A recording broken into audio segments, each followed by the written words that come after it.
आज हमने टॉपिक लिया है मैटर अराउंड अस क्लास 9 का।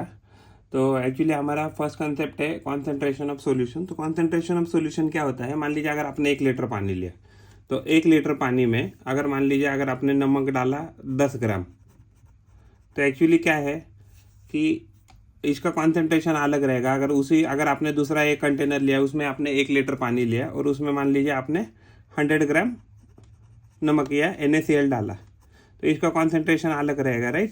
तो हम कह सकते हैं कि भाई ये कम खा रहा है और ये पानी ज़्यादा 100 ग्राम वाला ज़्यादा खा रहा है। तो ये क्या है, कॉन्सेंट्रेशन में उनमें फ़र्क है। तो जो भी कॉन्सेंट्रेशन में फ़र्क होता है तो उसको क्या बोलते हैं, कॉन्सेंट्रेशन ऑफ द सॉल्यूशन। तो कॉन्सेंट्रेशन सॉल्यूशन में क्या होता है कि कुछ सॉल्यूशन हमारे कॉन्सेंट्रेटेड होते हैं। जैसे फॉर एग्जांपल इस केस में अगर इन दोनों की तुलना करें तो इन दोनों की तुलना में क्या है कि ये जो सॉल्यूशन है, तो ये सॉल्यूशन क्या रहेगा, तो ये कॉन्सेंट्रेटेड रहेगा। डाइल्यूटेड सॉल्यूशन क्या है, अगर इन दोनों की अगर तुलना करते कंपेयर करें तो इन दोनों की तुलना में ये एक्चुअली ये जो सॉल्यूशन है 10 ग्राम वाला, तो ये क्या रहेगा, डाइल्यूटेड सॉल्यूशन रहेगा। तो डाइल्यूटेड सॉल्यूशन ऐसा सॉल्यूशन रहता है जिसमें सॉल्यूट जो होता है, तो सॉल्यूट की अमाउंट क्या होती है, कम होती है। जैसे कॉन्सेंट्रेशन की अगर कॉन्सेंट्रेटेड सॉल्यूशन की बाट करें तो कॉन्सेंट्रेटेड सॉल्यूशन में क्या होता है, सॉल्यूट जो होता है उसकी अमाउंट क्या होती है, सिग्निफिकेंट होती है। उसके बाद है टर्म हमारा सैचुरेटेड सॉल्यूशन। तो सैचुरेटेड सॉल्यूशन क्या है, तो सैचुरेटेड सॉल्यूशन में जो भी आपकी क्वांटिटी रहेगी सोल्यूट की, तो सोल्यूट क्या है, सोल्यूट की क्वांटिटी बहुत ज़्यादा रहेगी, यानी कि मैक्सिमम लेवल पे रहेगी, तब आपका कॉन्सेंट्रेटेड सॉल्यूशन हो जाएगा। तो उसके बाद है हमारा टर्म सोल्यूबिलिटी। तो सोल्यूबिलिटी क्या है, देखिए 1 लीटर में मान के चलिए 1 लीटर में हमारा सोल्यूट कितना डिजल हो रहा है, नमक मान लीजिए उसमें उस पानी में eight normal temperature, room temperature मान के चलते हैं 200 ग्राम मान लीजिए डिजल हो रहा है मैक्सिमम। तो ये जो मैक्सिमम लिमिट है इसको क्या कहते हैं, तो इसको कहते हैं मैक्सिमम सोल्यूबिलिटी। यानी कि अगर आप 200 ग्राम से अगर उसमें ज़्यादा नमक डालने की कोशिश करेंगे तो वो उसमें डिजल होगा नहीं। तो सॉल्युबिलिटी क्या है, तो अमाउंट ऑफ सॉल्यूट डिजॉल्व। तो आप उसमें कोई भी अगर आप सॉल्यूशन लेते हैं उस सॉल्यूशन में जितना सॉल्यूट का अमाउंट है मैक्सिमम, तो उसको क्या कहेंगे, तो सॉल्युबिलिटी। तो अगर मान लीजिए अगर मैक्सिमम लेवल है तो क्या हो जाएगा, सैचुरेटेड सॉल्यूशन। अगर वो मैक्सिमम लिमिट से कम है तो क्या हो जाएगा, अनसैचुरेटेड सॉल्यूशन। तो अनसैचुरेटेड सॉल्यूशन में क्या होगा, जो भी आपका सैचुरेटेड सॉल्यूशन उससे अमाउंट क्या रहेगा, सॉल्यूट का हमेशा कम ही रहेगा। फॉर एग्जांपल इस केस में अगर हमने 200 अगर मैक्सिमम लिमिट है, अगर हमारा इवन 199.99 भी लेते हैं तो वो नमक क्या है, इसमें डिजल हो जाएगा। तो इसको क्या कहते हैं, इसको बोलते हैं अनसैचुरेटेड सॉल्यूशन। उसके बाद एक कंसेप्ट हमारा सैचुरेटेड सॉल्यूशन। तो सैचुरेटेड क्या, देखिए जैसे ही 200 का आंकड़ा वो टच कर लेगा तो वो सैचुरेटेड में सॉल्यूशन हमारा कन्वर्ट हो जाएगा। इवन अगर हम उसमें मान लीजिए 201 ग्राम भी अगर ये डालते हैं नमक, तो मान लीजिए 200 तो डीजल हो सकता है मैक्सिमम। जो 1 ग्राम है वो 1 ग्राम क्या हो जाएगा, वहाँ प्रेसिपिटेट करके आपको सोल्यूशन के कंटेनर में कहाँ मिलेगा, नीचे मिलेगा। तो ये हो गया आपका सैचुरेटेड सॉल्यूशन। तो सोल्यूबिलिटी क्या होती है, सोल्यूबिलिटी टेम्परेचर पे डिपेंड करती है। तो जितना जितना आप टेम्परेचर बढ़ाएंगे सॉल्यूशन का उतना सोल्यूबिलिटी बढ़ जाएगा। और जितना सोल्यूबिलिटी अगर टेम्परेचर आप उतना कम करेंगे तो उतना सोल्यूबिलिटी क्या हो जाएगा, कम हो जाएगा। तो solubility is directly proportional to temperature of the solution. तो सोल्यूबिलिटी किस पे डिपेंड करती है, सोल्यूबिलिटी डिपेंड करती है nature of solute. For example अगर आपने पानी में नमक डाला तो डीजल हो जाएगा, लेकिन अगर उसी पानी में अगर मान लीजिए आपने मिट्टी डाला तो मिट्टी डीजल नहीं होगा। For example nature of solvent, अगर मान लीजिए पानी है तो पानी में नमक डीजल हो जाएगा, लेकिन अगर आपने वही नमक किस में डाला, अगर ऑयल में डाला, तो ऑयल में अगर डाला तो वो क्या हो जाएगा, नमक डीजल नहीं होगा। यानी कि अगर होगा भी तो उसकी क्वांटिटी बहुत कम रहेगी कंपेयर टू इसके पानी के मुकाबले में। और सोल्यूबिलिटी किस पे डिपेंड करती है, टेम्परेचर बढ़ाएंगे तो सोल्यूबिलिटी बढ़ जाएगा। वैसे ही अगर आप किसी लिक्विड के ऊपर अगर ज़्यादा प्रेशर अगर इंक्रीज करते हैं तो उसका क्या हो जाता है, सोल्यूबिलिटी इंक्रीज होता है। तो ज़्यादा प्रेशर तो क्या होता है, solubility is also directly proportional to pressure बढ़ाएंगे सोल्यूबिलिटी बढ़ेगा, और अगर प्रेशर कम करेंगे तो सोल्यूबिलिटी कम हो जाएगा। सॉल्यूशन 3 प्रकार के होते हैं, डाइल्यूट, कॉन्सेंट्रेटेड एंड सैचुरेटेड। तो डाइल्यूट में क्या होता है कि लेस सॉल्यूट होता है, और कंपेयर टू डाइल्यूट कॉन्सेंट्रेटेड में ज़्यादा सॉल्यूट होता है या मोर सॉल्यूट होता है। अगर सैचुरेटेड सॉल्यूशन की बात करें तो सैचुरेटेड में क्या होता है, मैक्सिमम जो सॉल्यूबल है सॉल्यूट वो उसकी अमाउंट उसमें अवेलेबल रहेगी। एक्चुअली जो सॉल्यूशन है तो सॉल्यूशन के एक्चुअली अलग अलग कॉन्सेंट्रेशन का टर्म है। तो उसमें से एक टर्म है mass by mass percentage of a solution. तो उसमें क्या होता है कि मास ऑफ सॉल्यूट लिया divided by mass of solution लिया, उसको 100 से मल्टीप्लाई किया। अगर हम एग्जांपल लेते हैं, मान लीजिए अगर आपने क्या लिया, अगर हमने मान लीजिए 100 ग्राम नमक लिया, सॉरी 10 ग्राम नमक लिया, डिवाइडेड बाय, अगर हमारा सॉल्यूशन है नमक और पानी, अगर ये मिलकर अगर जो भी सॉल्यूशन है वो मान लीजिए 100 ग्राम हो गया, 100 ग्राम, और मल्टीप्लाइड बाय अगर हम 100 से करेंगे तो ये क्या हो जाएगा, ये केस में ये जो मास बाय मास परसेंटेज आ जाएगा, 100 से 100 कट जाएगा, ग्राम से ग्राम कट जाएगा, तो ये वैल्यू बन जाएगा 10%। वैसे ही एक्चुअली हमारा दूसरा कॉन्सेंट्रेशन टर्म रहता है mass of a solute divided by volume of mass of a solute divided by volume of a solution multiplied by 100। तो ये क्या है, मास बाय वॉल्यूम परसेंटेज। तो मास बाय वॉल्यूम परसेंटेज में क्या है, फॉर एग्जांपल अगर आपने 10% अगर आपका NaCl का सॉल्यूशन है, तो इसका मतलब क्या है कि अगर आपने 10 ml अगर नमक लिया है 100 ml सॉल्यूशन में, तो आपको क्या मिलेगा, तो आपको जो सॉल्यूशन मिलेगा 10% मिलेगा, 10% मास बाय वॉल्यूम। अगर आप ये एक्चुअली कैलकुलेशन करके देखेंगे तो आपको ये कैलकुलेशन आ जाएगा। आपने नमक कितना लिया है इसमें 10 ग्राम, और वॉल्यूम कितना है सॉल्यूशन का 100 ग्राम, 100 ml है सॉरी, तो ये आपका हो जाएगा मान लीजिए 10 gram divided by 100 ml multiplied by 100 करेंगे तो ये आ जाएगा ग्राम पर ml। तो 10 ग्राम पर ml को हम क्या कहेंगे, मास बाय वॉल्यूम। उसके बाद हमारा नेक्स्ट कंसेप्ट है सस्पेंशन। तो सस्पेंशंस क्या होते हैं, सस्पेंशंस ये हेटेरोजेनस मिक्सचर्स होते हैं। इसमें क्या होता है, सॉलिड डिजॉल्व नहीं होते हैं इसमें सॉल्वेंट में, और एक्चुअली वो सस्पेंडेड रहते हैं, या आप बोल सकते हैं तैरते रहते हैं उसमें, किसमें, तो सॉल्यूट में, सॉल्वेंट में, सॉल्यूशन में तैरते रहेंगे। तो ये इसको हम सस्पेंशन ऐसे कहते हैं।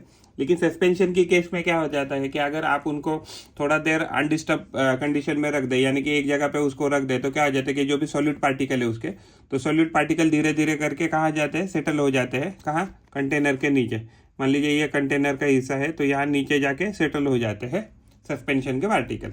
तो पार्टिकल जो होते हैं सस्पेंशन के, तो उनकी साइज होती है, उनकी साइज 100 मिलीमीटर डायमीटर से ज़्यादा है तो ही हम उसको क्या कहेंगे, सस्पेंशन। अगर 100 इससे 100 मिलीमीटर से अगर कम है तो हम उसको क्या कहेंगे, तो हम उसको कोलाइडल सॉल्यूशन कहेंगे। तो particles can be separated through filtration. जो सस्पेंशन के जो पार्टिकल होते हैं वह फिल्ट्रेशन मेथड से इजीली हम उसको सेपरेट आउट कर सकते हैं। Particle can be seen bye naked eyes. अगर आपने फॉर एग्जांपल मिट्टी और पानी को अगर दोनों को एक साथ मिक्स किया तो आप आंखों से ही देख सकते हैं कि भाई उसमें मिट्टी डिजॉल्व है। लेकिन वही अगर हम कोलाइडल की बात करें तो अगर मिल्क का ही कोलाइडल सॉल्यूशन होता है, तो कोलाइडल सॉल्यूशन में आंख से आप ये बता नहीं सकते कि भाई ये इसमें जो है ये सॉलिड का कंपोनेंट है और ये जो है ये पानी का कंपोनेंट है। यू कैन नॉट से लाइक दिस। तो ये दूध जो है, मिल्क जो है वो एक कोलाइडल सॉल्यूशन है, और मिट्टी और पानी ये क्या हो जाएगा, तो ये आपका सस्पेंशन आ जाएगा। कोलाइड्स क्या है, कोलाइड्स भी एक मिक्सचर है। तो कोलाइड क्या एक मिक्सचर है कि जिसमें क्या है, the substances are regularly suspended. कौन से सब्सटेंसेस, तो एक्चुअली जो आपके सोल्यूट टाइप है, तो सोल्यूट टाइप के जो भी सब्सटेंसेस है वो क्या रहेगा, रेगुलरली सस्पेंडेड है, यानी कि वो तैरते रहते हैं, वो यानी कि वो सेटल डाउन नहीं होते कभी। अगर आप उसको बहुत समय के लिए भी अगर रख दे तो भी उसके जो पार्टिकल है वो सेटल डाउन नहीं होते। तो इसका यूज़ करके हम क्या करते हैं, तो घर में एक्चुअली मिल्क से हम कर्ड बनाते हैं इसी कोलाइडल प्रॉपर्टी का यूज़ करके। तो जब भी दूध के पार्टिकल जब कोएगुलेट करते हैं तो कोएगुलेशन से क्या बना लेते हैं, तो कर्ड बना लेते हैं। तो एक्चुअली कोलाइड्स अलग अलग प्रकार के हैं, तो उसमें फोम आता है, एमल्शन आता है, सोल आता है। तो ये कोलाइड्स के डिफरेंट टाइप्स है।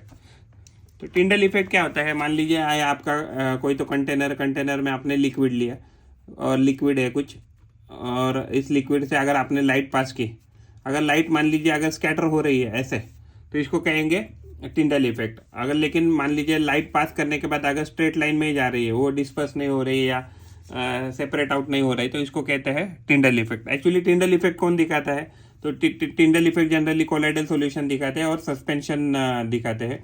जो ट्रू सॉल्यूशन है, तो ट्रू सॉल्यूशन कभी भी आपको टिंडल इफेक्ट नहीं दिखाएगा।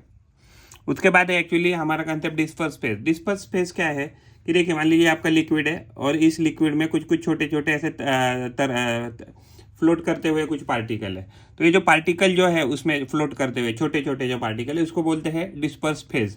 और जो भी आपका लिक्विड है other than the particle, other than the solid particles या फ्लोटिंग पार्टिकल्स, तो इसको कहते हैं डिस्पर्स मीडियम। तो हम ऐसा कह सकते हैं कि जो पार्टिकल्स है वो सॉलिड होते हैं एंड जो लिक्विड है, ऐसा रफली हम कह सकते हैं, नॉट एग्जैक्टली बट ठीक है, for your exam this is much much more better concept. तो जो फ्लोटिंग पार्टिकल्स है वो हो जाएगा डिस्पर्स फेज, जिसको हम सॉलिड भी कह सकते हैं। और जो ज़्यादा क्वांटिटी में जो लिक्विड है तो उसको हम डिस्पर्स मीडियम भी कह सकते हैं, उसको हम सॉल्वेंट भी कह सकते हैं। तो एक्चुअली बहुत प्रकार के एक्चुअली ये होते हैं, डिफरेंट टाइप के कोलाइड सॉल्यूशन होते हैं। तो फॉर एग्जांपल उसमें से एक है एरोसॉल। तो एरोसॉल क्या है, तो ये कोलाइडल सॉल्यूशन है। तो एलाइड इसमें क्या होता है, डिस्पर्स जो फेज होता है वो होता है सॉलिड या लिक्विड, और उसमें किस में वो फ्लोट करते रहते हैं, तो डिस्पर्सिंग मीडियम रहता है गैस। तो उसका अच्छा एग्जाम्पल है क्लाउड। तो क्लाउड क्या है, एयर में क्या होता है, solid particle and liquid particle float करते रहते हैं। उसके बाद है हमारा नेक्स्ट कंसेप्ट सोल। तो सोल क्या है, सोल क्या है, तो एक सोल भी एक कोलाइडल सॉल्यूशन है। इसमें डिस्पर्स फेज है सॉलिड एंड डिस्पर्सिंग मीडियम है लिक्विड। उसका एग्जांपल है मिल्क ऑफ मैग्नीशिया, मड। तो इसमें क्या हो जाएगा, इसमें लिक्विड जो सॉल्वेंट है आपका, लिक्विड सॉल्वेंट में क्या हो जाएगा, आपके जो सॉलिड के पार्टिकल्स है सॉल्यूट के, तो उसमें तैरते रहते हैं। तो ये है आपके एग्जाम्पल सोल्स के। जो भी हम घर में एक्चुअली शेविंग करने के लिए क्रीम लगाते हैं या केक वगैरह पे जो भी क्रीम बनता है, तो वो जेल्स होते हैं। तो एक्चुअली जो जेल्स होते हैं, तो जेल्स क्या है, तो कोलाइडल सॉल्यूशन है। तो gel generally semi solid condition में मिलते हैं। तो इसमें डिस्पर्स फेज क्या होता है, तो लिक्विड होता है, एंड डिस्पर्सिंग मीडियम क्या होता है, तो सॉलिड। तो सॉलिड के अंदर अगर हम सॉलिड अगर सॉल्वेंट है, तो सॉलिड अगर सॉल्वेंट है, तो अगर उसमें अगर हम थोड़ी क्वांटिटी में अगर लिक्विड डालें तो क्या बन जाएंगे, तो जेल्स बन जाएंगे। और जेल्स कैसे रहते हैं, जनरली सेमी सॉलिड कंडीशन में रहते हैं। उसके बाद है एमल्शन। एमल्शन अगर आपने यहाँ पे पेंट दिया देखा रहेगा कभी, ऑयल पेंट। तो ऑयल पेंट क्या होता है, तो एक एमल्शन होता है। ऑयल पेंट एक कोलाइडल सॉल्यूशन होता है। इसमें क्या होता है, डिस्पर्स फेज भी लिक्विड होता है एंड डिस्पर्सिंग मीडियम भी लिक्विड होता है। तो दोनों लिक्विड फेज में होता है। सम अमाउंट ऑफ एक्चुअली उसमें सॉलिड भी होता है, डिस्पर्स फेज सम अमाउंट, जैसे ग्रैन्युअल्स आ रहते हैं या स्ट्रक्चर्स वगैरह उसमें रहते हैं कि जो टेक्सचर देते हैं आपको, तो सॉलिड फेज में रहते हैं। एवोपरेशन क्या है, एवोपरेशन क्या है कि जब भी हम पानी को बॉईल करेंगे, तो पानी को या वाटर को बॉईल करने के बाद लिक्विड से वो किस स्टेट में कन्वर्ट हो जाएगा, गैसियस स्टेट में। तो इस प्रोसेस को बोला जाता है एवोपरेशन। तो एवोपरेशन में क्या हो जाता है कि जब भी लिक्विड, कोई भी लिक्विड कंपोनेंट है, तो लिक्विड कंपोनेंट से अगर हमें किसी चीज़ को, नॉन वॉलेटाइल सब्सटेंस को अगर क्या करना है, सेपरेट आउट करना है, तो हम एवोपरेशन मेथड का यूज़ करते हैं। तो सेपरेशन ऑफ सब्सटेंसेस है, तो सेपरेशन ऑफ सब्सटेंसेस बहुत मेथड है। तो अगर फिजिकल मेथड से अगर हम सेपरेट कर रहे हैं, तो फिजिकल मेथड हम कब यूज़ कर सकते हैं, जब आपका जो भी मिक्सचर है कैसा है, हेटेरोजीनियस है। तो हेटेरोजीनियस में हमारी जो मेथड है वो है हैंड पिकिंग, सीविंग, फिल्ट्रेशन। अगर आपने देखा चाय जब भी आप घर में फिल्टर करते हैं, तो चाय जब फिल्टर करते हैं तो उसको बोलते हैं फिल्ट्रेशन प्रोसेस। जैसे आपने कभी देखा रहेगा मम्मी जी क्या करती है, तो मम्मी जी आटा छानती है, तो आटा छानने के प्रोसेस को बोलते हैं सीविंग। फॉर एग्जांपल राइस जब मम्मा लगाती है मम्मी जी, तो क्या कहती है, राइस में से कंकर हाथ से निकालती है, तो इसको बोलते हैं, कंकर है या कोई कचरा है अगर वो हाथ से उसको सेपरेट आउट करती है, तो ये प्रोसेस हो गया आपका हैंड पिकिंग। अगर आपने देखा रहेगा, अगर दो लिक्विड जो इमिसिबल है, यानी कि एक दूसरे के साथ मिक्स नहीं हो रहे, तो जैसे वाटर एंड ऑयल, तो एक दूसरे के साथ मिक्स नहीं होते, तो उनको क्या बोलते हैं, इमिसिबल लिक्विड कहते हैं। और इमिसिबल लिक्विड एक्चुअली जब सेपरेट करते हैं, तो उसका मेथड है सेपरेटिंग फनेल से वो सेपरेट करते हैं। तो एक्चुअली इसमें मेन कैरेक्टरिस्टिक्स या प्रॉपर्टी रहता है density difference between the two liquid. क्योंकि क्या होता है, ऑयल का डेंसिटी कम होने के कारण पानी के ऊपर फ्लोट करता रहता है, तो हम उसको क्या है, सेपरेटिंग फनल से सेपरेट कर सकते हैं। उसके बाद है हमारा नेक्स्ट कंसेप्ट सेंट्रीफ्यूगेशन। तो सेंट्रीफ्यूगेशन क्या है, सेंट्रीफ्यूगेशन अगर आपने कभी मिक्सर चलाया, लस्सी वगैरह बना रहेगा मिक्सर में, तो वह है सेंट्रीफ्यूगेशन प्रोसेस। तो जब भी एक्चुअली उसको केस में क्या आता है कि कोई भी लिक्विड है, तो लिक्विड को गोल गोल जोर से घुमाया जाता है बहुत तेज़ी से। तो उसमें क्या होता है कि जो डेंसर कंपोनेंट रहते हैं, दे माइग्रेट फ्रॉम एक्सिस। तो क्या होता है, वो एक्सिस से दूर चले जाते हैं, और जो लाइटर कंपोनेंट है वो क्या हो जाता है, एक्सिस के टुवर्ड आ जाते हैं। तो इससे क्या हो जाता है, सॉलिड यानी कि हाई डेंसिटी के सब्सटेंसेस सॉलिड या लिक्विड वो आसानी से सेपरेट आउट हो जाते हैं। तो जो सेंट्रीफ्यूगेशन का जो प्रोसेस है वो हम यूज़ करते हैं ब्लड और यूरिन टेस्ट में, separating butter from the cream. Then washing machine में भी जो भी आपको पानी सेपरेट करना है कपड़े में जो भी लगाया जाए, ऑटोमेटिक जो भी मशीन है वो ये ऑटोमेटिक या सेमी ऑटोमेटिक जो भी मशीन है उसमें सेंट्रीफ्यूगेशन का इस्तेमाल करके पानी ड्रेन आउट किया जाता है आपके कपड़े में से। नेक्स्ट कंसेप्ट है सब्लिमेशन। सब्लिमेशन में क्या होता है कि अगर मान लो कोई सब्सटेंस है, सब्सटेंस को अगर हम थोड़ा सा भी हीट देते हैं तो सॉलिड से किस में कन्वर्ट हो जाता है, गैसेस में। इसमें क्या होता है कि लिक्विड स्टेट बिल्कुल भी नहीं आता है, तो इस प्रोसेस को बोलते हैं सब्लिमेशन। तो सब्लिमेशन के एग्जांपल नैप्थलीन बॉल, जो हम घर में मान लीजिए कॉकरोच वगैरह भगाने के लिए कि और या अदरवाइज घर में अगर कुछ बैड ऑर्डर आ रही है तो बैड ऑर्डर को दूर करने के लिए भी हम नैप्थलीन बॉल का यूज़ करते हैं। नैप्थलीन बॉल क्या है, एक सब्लाइम मटेरियल है या सबलाइन सब्सटेंस है। क्रोमेटोग्राफी क्या है, chromatography is the technique to separate different component in a liquid mixture. Chromatography में क्या करते हैं कि मान लीजिए ये कोई तो लिक्विड है, मान लीजिए यहाँ तक लिक्विड है, तो इसमें क्या होता है कि क्रोमेटोग्राफी पेपर इसमें डुबाया जाता है। तो उसमें क्या होता है कि जैसे आपको कैपिलरी एक्शन पता है, तो क्या हो जाता है कि कंपोनेंट धीरे धीरे करके पानी ऊपर चला जाता है। तो जिसका बहुत ज़्यादा डेंसिटी रहेगा वो क्या रहेगा, जिसका ज़्यादा डेंसिटी रहेगा वो सब्सटेंस नीचे रहेगा, जिसका डेंसिटी कम रहेगा और वो ऊपर जाएगा और वो ऊपर जाएगा, जिसका डेंसिटी और कम है। इससे क्या हो जाएगा, तो आपको पता लग जाएगा कि इसमें कितने एक्चुअली मटेरियल या कंपोनेंट या मिक्सचर या कंपाउंड उसमें मिले हुए हैं। तो आप इसे ये सेपरेट आउट कर सकते हैं या फाइंड आउट कर सकते हैं। तो क्रोमेटोग्राफी का इस्तेमाल करते हैं फार्मास्यूटिकल इंडस्ट्री में, फूड इंडस्ट्री में। जो भी फूड है तो फूड का शेल्फ लाइफ कितना है ये डिटरमाइन करने के लिए क्रोमेटोग्राफी का इस्तेमाल करता है। इवन मॉलिक्यूलर बायोलॉजी में भी क्रोमेटोग्राफी का इस्तेमाल करते हैं। उसके बाद है हमारा नेक्स्ट कंसेप्ट डिस्टिलेशन। तो डिस्टिलेशन में क्या होता है, डिस्टिलेशन में आपका कोई कंटेनर है, कंटेनर में मान लीजिए कोई तो फ्लूइड है, तो फ्लूइड में मान लीजिए उसको हीट देने के बाद क्या हो जाएगा कि उसके वेपर निकलेंगे। तो वेपर निकलने के बाद क्या हो जाएगा कि एक्चुअली जो लिक्विड वोलाटाइल पार्ट है वो अलग हो जाएगा, जो नॉन वोलाटाइल पार्ट है वो क्या हो जाएगा, नीचे ही रहेगा। और प्लस इसमें क्या है कि डिस्टिलेशन में एक्चुअली इस केस में यूज़ किया जाता है when there is a difference in a melting point. तो इसमें क्या होता है कि difference in melting point and boiling point आता है। इसमें क्या यूज़ किया जाता है, सिलेक्टिव एवोपरेशन किया जाता है एंड कंडेंसेशन किया जाता है। तो जिस चीज़ का चाहिए हमें एवोपरेशन करना है, जो हमें कंपोनेंट चाहिए उसको वापस रिकंडेंस करके हमें उससे वो प्रोडक्ट हमें वापस डिराइव करना है। तो डिस्टिलेशन का यूज़ करते हैं गैसोलीन यानी पेट्रोलियम इंडस्ट्री में, डिस्टिल्ड वाटर बनाने के लिए, अल्कोहल बनाने के लिए, पैराफिन बनाने के लिए, केरोसिन बनाने के लिए एक्सेट्रा हम यूज़ करते हैं। फ्रैक्शनल जो डिस्टिलेशन है तो इसमें क्या होता है कि जो भी मेल्टिंग पॉइंट है या बॉइलिंग पॉइंट पकड़िए, तो बॉइलिंग पॉइंट क्या रहते हैं, उनके ऑलमोस्ट सेम रहते हैं, तो उनमें हल्का सा डिफरेंस होता है। उसकी वजह से फ्रैक्शनल डिस्टिलेशन का यूज़ करते हैं पेट्रोलियम इंडस्ट्री में। इवन अगर एयर कंपोनेंट को अगर सेपरेट करना है तो भी हम किसका इस्तेमाल करते हैं, तो फ्रैक्शनल डिस्टिलेशन का यूज़ करते हैं। उसके बाद क्रिस्टलाइजेशन के केस में क्या होता है कि मान लीजिए कोई तो आपके पास लिक्विड है और लिक्विड में कुछ ऐसा कंपोनेंट है जो आसानी से क्रिस्टलाइज हो सकता है। हम क्या करते हैं, उसको हल्का सा हीट करते हैं और पानी का क्वांटिटी कम करते हैं। तो इससे क्या हो जाता है कि नीचे आपको सिर्फ क्रिस्टल बचेंगे और आप हो जाएगा, इस प्रोसेस में आपको क्रिस्टल और पानी अलग अलग सेपरेट आउट हो जाएगा। तो ये जो प्रोसेस है इसको बोलते हैं crystallisation. Solids are separated from the solution in this case.